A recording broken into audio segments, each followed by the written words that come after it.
In the shadowy corners of ancient texts, long before the floodwaters surged to cleanse the earth, giants once walked among men. These were no mere legends or myths, but the Nephilim, offspring of fallen angels and mortal women, whose existence defied the natural order. Towering and terrifying, they were not just physical giants. They were harbingers of chaos, destruction, and moral decay. Under the guidance of their angelic fathers, the Watchers, they committed unspeakable acts, plunging humanity into a spiral of darkness. But their most heinous crime went beyond brute strength or an insatiable thirst for violence. It was a revelation of heaven's most sacred secrets. The Watchers, in their rebellion, revealed cosmic mysteries, knowledge never meant for human eyes. They taught their wives and children the forbidden arts, from sorcery to weapon-making, knowledge that would ultimately corrupt the world. As these monstrous beings roamed the earth, they left a legacy of devastation, a trail of sin that would forever taint humanity. In this video, we will unravel the terrifying tale of the Nephilim, the giants who nearly destroyed the world, and the forbidden knowledge that sealed their doom. Yet, the giants were once peaceful. Under starry skies, they played, hunted, and shared stories. Ohio was renowned for his leadership, Haya for his benevolence, Hobabesh for his cunning, Gilgamesh for his bravery, and Mawe for his wisdom. Ohia's closest friend, a nameless giant, was known for his kindness and faithfulness. Together, they cherished the bonds they shared. Each of these giants had a wife, and in those early days, the women were treated with honor and respect. They were the keepers of the hearth, the nurturers of life, and the voices of wisdom in the quiet hours of the night. Ohia's wife, Lallura, possessed a spirit as strong as her husband's formidable body. Haya's wife, Mishael, matched her husband's kindness, embodying gentleness and warmth. Hobabesh's wife, Dara, was sharp and wise, often guiding her cunning husband in matters requiring subtlety. Gilgamesh's wife, Asta, shared in his bravery, fierce and unyielding in her own right. Mawe's wife, Seraphine, mirrored his knowledge, her mind a wellspring of ancient lore. And then there was the nameless giant's wife, whose name was forgotten by history, though her presence lingered in every heart. She embodied grace and faithfulness, a testament to the unbreakable love she shared with her husband. Together, their bond stood as a beacon of hope and harmony among the giants. Yet, as time passed, a shadow crept into their lives. At first, it was a subtle whisper in the night, a lingering unease. The giants, once united in friendship, began to drift apart. Hobabesh, in particular, grew restless. His once prized cunning became a tool for darker desires. In a reckless moment, he betrayed their sacred bonds and took another giant's wife as his own. This act of betrayal sent shockwaves through their peaceful community. The giants, unfamiliar with discord, were suddenly thrust into a world of strife and anger.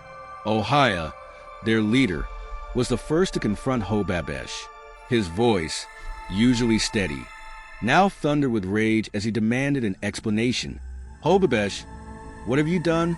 Ohia bellowed, his towering form casting a long shadow over the trembling giant. "You have betrayed our trust, shattered the peace of our land, and brought shame upon us all."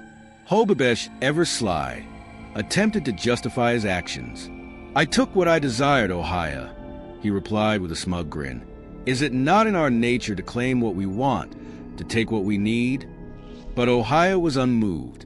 "You have stolen another's wife, Hobabesh. This is not strength, but cowardice and deceit. You have brought war upon us all." And so, the seeds of conflict were sown. The other giants, with their own loyalties and grievances, were drawn into the fray. The land that had once echoed with laughter and song now reverberated with the sounds of battle. Friends turned against one another, and the earth beneath their feet trembled with the force of their clashes. The true victims of this strife, however, were the wives of the giants. Once revered and respected, they now found themselves caught in the crossfire of their husband's fury. Lallura, once Ohia's equal, was reduced to a possession, her voice silenced by the violence around her. Miss Hale, the epitome of kindness, watched in horror as her husband Haya was consumed by war's fury. Dara, once so wise, became a pawn in Hobabesh's schemes, her sharp mind bent to his dark will.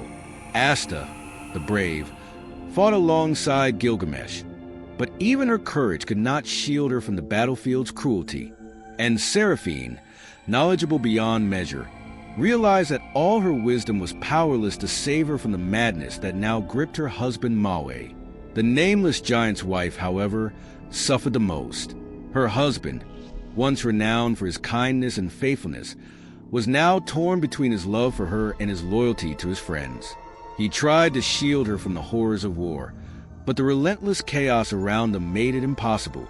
What had once been their greatest strength, their bond, had now become their greatest vulnerability, as the nameless giant faced impossible choices.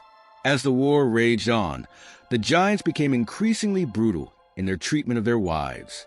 These women, once the heart of their homes, were now seen as burdens, reminders of the conflict tearing their world apart. They were neglected, beaten, and in some cases even killed.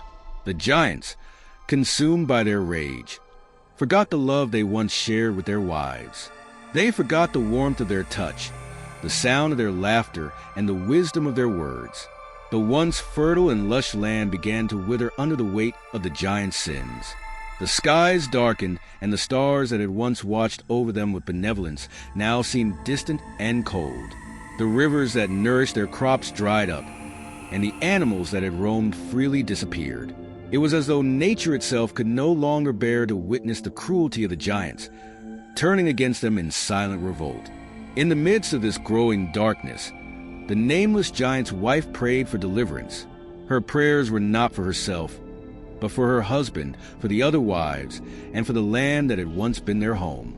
She prayed that the giants would remember who they were, that they would lay down their weapons and return to the peaceful lives they had once known. Her prayers did not go unheard. One night, as the battle reached its peak, a mighty storm arose. The winds howled like the cries of the fallen, and the rain fell in torrents, washing away the blood that had stained the earth. The giants, caught in the midst of their fight, were forced to stop and seek shelter from the storm's fury. Huddling together, their towering forms now dwarfed by the immense power of nature, they were brought to a halt. For the first time in what felt like an eternity, there was silence. In that silence, the nameless giant looked at his wife. He saw the pain etched in her eyes, the scars that marred her once beautiful face, and the sorrow that weighed on her heart. In that moment, he realized the full extent of what he had done, what they had all done.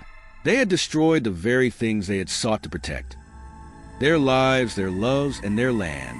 With a heavy heart, the nameless giant rose to his feet.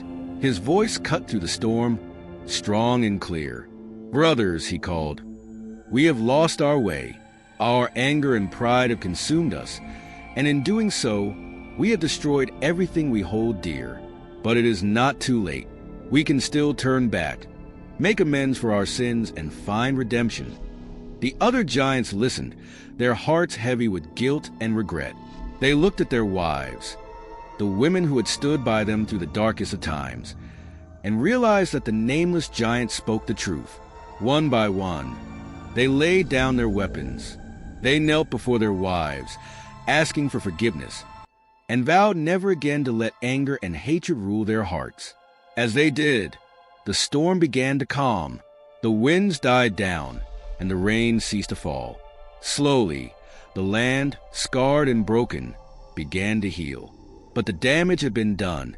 The giants, once proud and mighty, were now a broken people. Their wives, though forgiving, could never forget the suffering they had endured. The bonds of trust that had once held them together were forever weakened, and the land they called home was irrevocably scarred. In the end, the giants understood that their time was drawing to a close. They had brought ruin upon themselves and the world, and there was no escaping the consequences of their actions. The great flood that was to come would wash away their sins, but it would also wash away their lives. As the waters began to rise, the giants and their wives gathered together one last time. They were swept away by the flood. Their lives, their love, and their legacy were carried away by the relentless waters. A story lost to the tides of time. Thank you for watching.